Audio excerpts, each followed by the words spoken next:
Hello and welcome back to my channel, and today I am going to be filming my August wrap up, and I have a stack of books here that I read in August. I am doing the Reading to Zero challenge.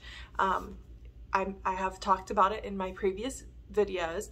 It is hosted by Jacqueline, and really, like, I have read books that aren't on my shelf and library books, but I have read a lot off of my shelves. I will show you the stack here. I am like just so proud of myself. And two of these books are longer books, so yeah. These are just some of the books that I read this month. And yeah, like I said, I'm just really proud of myself, especially since a couple of these are some longer ones. And I do have a couple of stats this time for you. So I read 15 books. I will get my bullet journal here, and my average rating was 4.2, which is like so great, like such a good average rating. I read 1 3-star, 5 3.5 stars, 4 2-stars, 1 4.5 stars, and 7 5 stars. And I'm not saying that all these 5 stars are like a new all-time favorite. I'm just saying I didn't see too much wrong with them. And like I said in previous videos, I'm trying not to be so tough with my 5 stars. I read 3 romances, 4 thrillers, and then 8 young adult books. The young adult books were a mix of contemporary romance and thrillers. And then the pages, I can't remember if I said that yet, was 6,031 pages. I got these stats off of Storygraph. And if you would like to follow me on Storygraph, then definitely I will have the link down to my profile in the description box, and you can follow me there. I did 1 readathon. Pretty sure I only did 1 readathon, and that was the Enneagramathon. I was on team 2. And I will go over the books that I submitted for that first. 1, 2, 3, 4, 5, 6, 7. Yes, I submitted 7 books for the Enneagramathon. So yeah, let's go ahead and talk about those first. The first book for the Enneagramathon was The Bride Test by Helen Huang, and that was for Read a Romance. And I'm so glad that I finally read this book and cannot wait to move on to the third. This one I rated a 3.5, so a little bit less than the Kiss Quotient. And I don't really know, but I just wasn't really a fan of some of the things that happened in the book. But overall, it was a really good book, and it does have autism rep, and with Kai, and then Esme comes over. Kai's mom sends Esme over to see if Kai can actually really fall in love. And overall, it was a really good book, and you should definitely read this one, this series in order. I suggest it being read in order. Then next, I read The Summer of Broken Rules by K.L. Walter. I gave this one a 4.5 stars. I was just going to give it a 4 stars or even like a 3.5. But then I read the author's note in it, and it made me like bawl my eyes out. So that definitely bumped it up. Once you know the reason why, you know, like kind of behind the book and everything like that, it just makes it way more meaningful.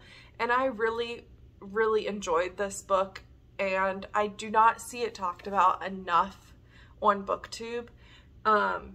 So yeah, if you still are reading some summer books, definitely squeeze this in or buy it for next summer, please. It is so, so good. And this cover, I love it so much. So glad that I bought this summer, and so glad that I finished it this summer. And it is about Meredith, and she lost her sister Claire, and they were very close in age, and they are going back to a vacation spot where they always go to, and that is Martha's Vineyard, and this time without her sister.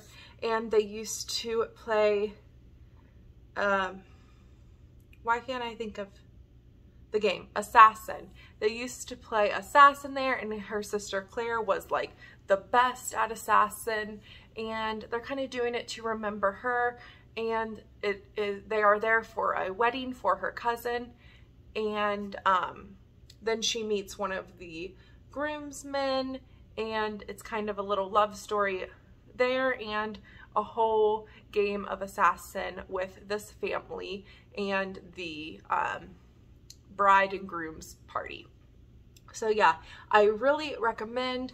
It's fun, but also deals with grief, and it just does such a good job. This story is really well written, and I'm really interested in reading the other book by this author, If We Were Us. All right, and then the next book that I read was a book that is a part of a series. So I continued on with the Heartstopper series, and I read Heartstopper Volume 2. I got it from the library, and I really enjoyed it just as much as the first one, so gave that one 5 stars as well. Not much to say about it since it is a continuation from the first book, but I did really enjoy it. And then the group book was Monday's Not Coming by Tiffany D. Jackson. I was able to get that one from the library on time, and I rated that one 5 stars as well. I really have been enjoying everything that I've been reading from Tiffany D. Jackson, and yeah, it is I don't want to say too much about it because it is a YA mystery thriller, but it is about the main character and her friend Monday, and she goes away for the summer, and she comes back, and she's like, Monday has not written to me at all this summer. She hasn't called me. She hasn't tried to contact me. Like, where is she? She asks her mom, where is she? She asks students, teachers, everybody, where is my friend Monday? And everybody's like, oh, she moved, or like, oh, she's just not around anymore, and oh, she's homesick, and nobody is trying to help her find her friend. So then eventually towards the end, you do find out what happened. It happened. It's a very devastating, sad book that really sticks with you, and I do recommend it for sure, but for definitely older young adults, like 17. But yeah, it's very, very good, and I cannot wait to continue to read more Tiffany D. Jackson in the future. And then next, let me see, after that, I have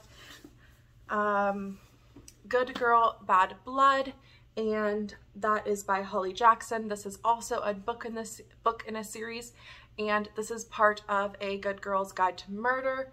It is the second book, a continuation of the first one, a whole new mystery and everything, but I would recommend reading them in order just so you get the story. And the like very beginning of this book, it says after and before. It literally says everything that happened. And then there's like some news articles, and she has her own podcast now, but it literally says like what happened in A Good Girl's Guide to Murder, so that's why I would definitely recommend reading them in order. And the third one is coming out very soon, so I'm excited for that one. Believe it is coming out in September. I don't remember exactly what date, but yeah, really excited that I read this and that I can get the third one. And then finally I read Pretty Girls by Karen Slaughter. This book is so much. It doesn't look like a long book, but it is pretty long. Like, the audiobook was pretty long, and it has the Karen Slaughter estranged sister relationship, and it's very graphic and gruesome. Explains graphic and gruesome things. Like, it doesn't just go by them, you know, quickly. It actually explains in detail some of these things.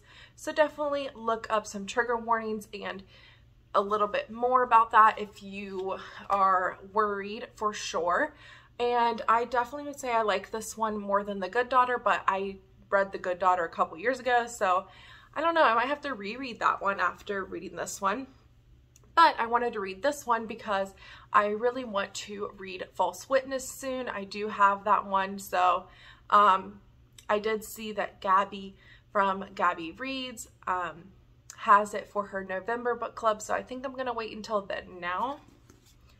Last book that I submitted for the Enneagramathon, and it was Dark Roads by Chevy Stevens. I'm really happy Chevy Stevens came out with another book and excited to read more by her. And that made me really want to explore her backlist even more. I've read Still Missing and a couple other ones. Dark Roads is definitely more of a survival mystery thriller for sure, but still very good. And I rated that a 3.5 stars. And Dark Roads is about this highway, I believe in like Montana and maybe a couple other states. And it is a really long highway where a lot of women have been gone missing in the past, and it follows a couple of different perspectives of different women, and little twisty turny, but not too much. That's why I said it's more like of maybe like a mystery, but still very good. And there's like 3 different parts, and towards the end of those 3 different parts it really picked up, and it just like shocked me for sure. So it was very good, and I'm really happy that I've gotten back into the world of Chevy Stevens, and can't wait to look through her backlist and find what I haven't read yet. And that is everything that I read for the Enneagramathon. And then after that, I picked up 9 Perfect Strangers so I can watch the show on Hulu, just like a lot of people did. And I am glad that I read this book for sure before I watched the Hulu show. I'm in the middle of, I think, the 3rd episode, and reading the book before definitely made me like realize what's going on, and I'm not really confused about the show. But the book is definitely more of a character-driven story, and like I guessed the plot like very early, and so I would say it's not the best, but still pretty good. So I ended up giving this a 3 stars after thinking about it for a long time. It's a little bit unnecessarily too long and a little bit too character-driven. And if you don't know what this is about 9 strangers, but they're not really, the title confuses me because some of them aren't really strangers. There's a family, there's a couple, but altogether there is 9 people. And it is a like health resort kind of, and they get their phone taken away from them, and they have all these rules. And the main director of it, Masha, she, you know, supposedly changes lives, and it just goes through that process of them in this like retreat, like health retreat, like just trying to get their lives together. And then after that, I read The Dead in the Dark by Courtney Gold. I ended up giving that 4 stars, and I really enjoyed that book. And if you would like to see the replay of the live, I did a live on Braden's channel, and his book club is the Overbooked book club. And I really enjoyed that book, and I actually got him to change his rating from a 2 to a 3.5. So there you go. And it is, you have to go into it with expectations that it's more of like a friendship. But Logan and her 2 dads, they go to Snake Bite, Oregon, where her 2 dads are from, and they are a part of this like paranormal show, and her dads just keep saying, we're here for the show, we're here for the show. And really, they're trying to like solve some mysteries in the town and everything, and Logan wants to know what's going on. There is, she makes friends with a girl, Ashley, that lives in the town, and her boyfriend recently went missing, and everybody's kind of already given up on looking for him except Ashley. And she kind of teams up with her to just figure out what is going on with this town. It was really good, and I do highly recommend it for sure. And then I read a romance book, Hang the Moon by Alexandria Belfleur. I like this a little bit less. I rated this a 3.5, but I would say it's still a solid series, and I will be reading the next one for sure. This is the brother of one of the characters in the first book, and the first book is called Written in the Stars. That's what it's called. And I really like the astrology aspect of these books, and they're just a really good time and a solid romance series for sure. The next book I read was The Arrangement by Kirsten Mondlin. I think I'm saying that right. I listened to this on audio, and I believe one day, and it was really, really good. Rated at 5 stars. And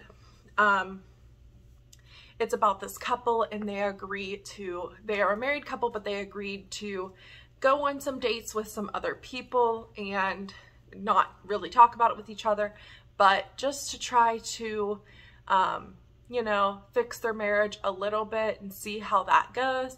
But then some stuff goes down, and then, I mean, the end of this book, it's a short book, so I don't want to say too much about it, but it's just like twist after twist after twist, and I was just like, okay, now this is happening. Oh wait, now this is happening.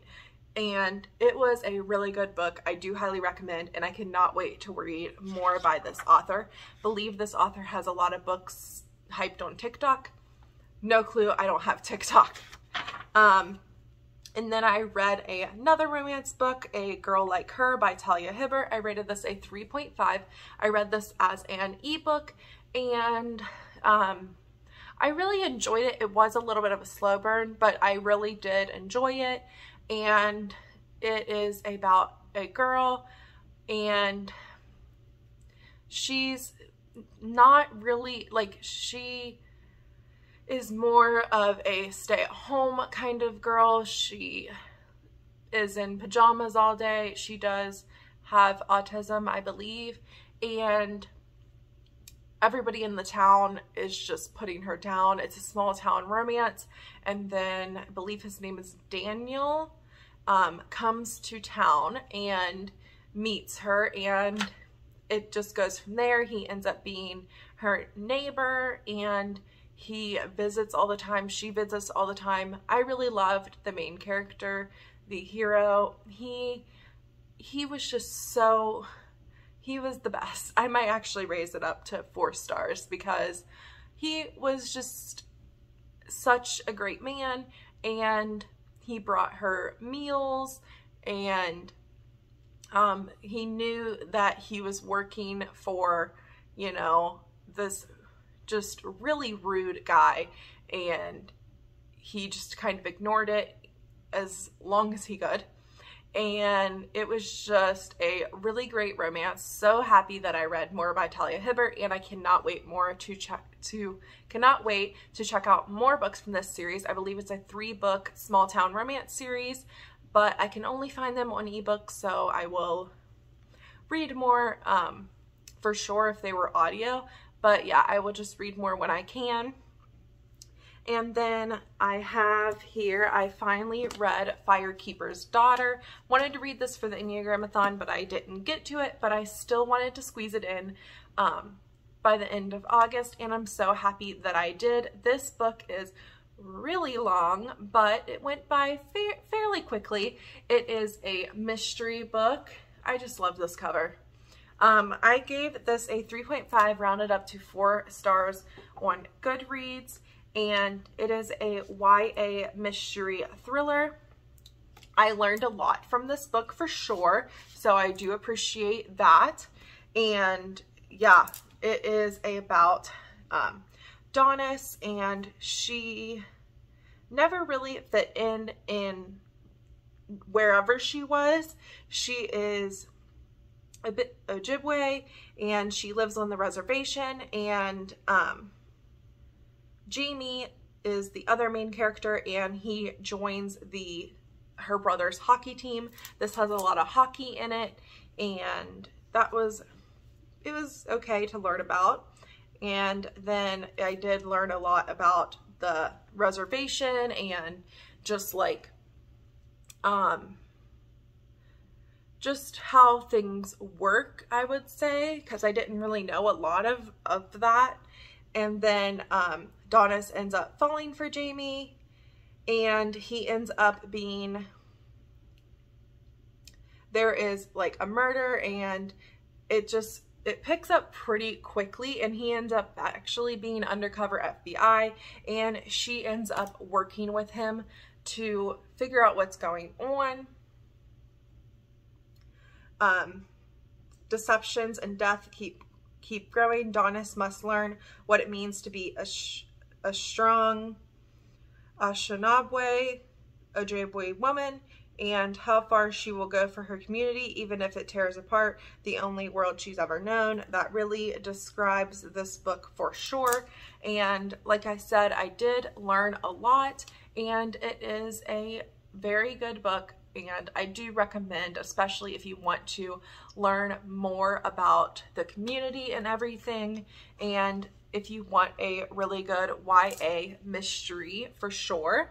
And I've really enjoyed all of, I don't really like Reese's Book Club's adult books, like they're really iffy, but I've really enjoyed all of the YA books she picks. So definitely, if you are interested, definitely give it a try. And then I read probably one of my favorite YA romances, I would say. I don't know. I'd have to like check into that. But I read Counting Down with You by Tashi, I don't want to mess up this name, Bhuiyan. And it is a very cute romance. Like, the main character in this book, that boy, like, he is the sweetest boy ever. And I so highly recommend, if you like YA romances, for sure. The main character, her parents go on vacation for a month. And so she is left with her grandma and her brother. And her brother gets all the praise, and he's such a good, he's such a good sibling and child.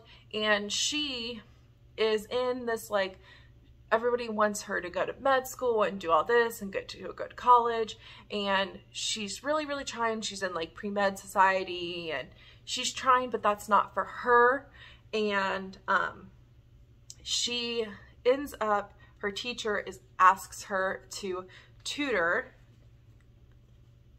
why can't I remember his name? Ace. And Ace is the same situation, really. His parents expect things from him, and they aren't the things that he wants in life, so they really connected with that. And she goes to a family dinner because he's just like asks her like, hey, can you tutor me in my house this day? And then he ends up saying, oh yeah, this is my girlfriend. And she's like, no, I cannot date right now. I cannot date. Like, my parents will not allow that. And he's like, well, your parents are out of town. And this goes from their relationship for 28 days. The relationship was a little bit less than that, but yeah, her parents are gone for 28 days. And she's like, fine, yes, I will date you, fake date you until my parents get back home. So I really enjoyed this fake dating book, and I learned a good bit in this book as well. And yeah, really highly recommend. And it's definitely one of those books where the parents want med school and this and that and a successful career, and the main character's like, I don't really want to do that. So yeah, really enjoyed that one. Last book that I read for the month was another YA romance book, and I don't know if I would consider this really a romance, a little bit, but it was really like a traveling and getting to know herself. And her mother passed away, and she never knew anything about her dad, and so she moves to Italy with who her mom says is her dad, and she just finds a lot of stuff, about her mom. She finds an old journal, And this went by really quickly, and it does have the like journal elements from her mom. So I really enjoyed that aspect of it as well. And I don't know what took me so long to read this book, but now I am excited to read the other books in this series for sure. So that is Love and Gelato by Jenna Evans Walsh, and I gave this 5 stars as well. I couldn't really find too much wrong with it. I mean, maybe like a 4.5 if I was being super picky, but it was really good, and I cannot wait to read the rest of the series. So yeah, that is my August wrap up. I know it was a lot, but I'm really happy that all of these were from my shelves for sure, and I cannot wait to read more from my shelves, especially this. I remember getting it like, I think like 2 years ago, and I started and then I just put it down and I just never picked it back up again. So happy to get to that and knock out a couple of my, knock out a book of the month and some other books on my shelves. And I did share my September TBR already, and all of those books were mostly from my shelves as well. So let me know what your favorite book of August was. I really enjoyed Pretty Girls and Counting Down to You. So those are 2 separate, completely different books, but those 2 are for sure favorites of the month. Thank you for watching, and like and subscribe if you like this video, and I will talk to you later. Bye!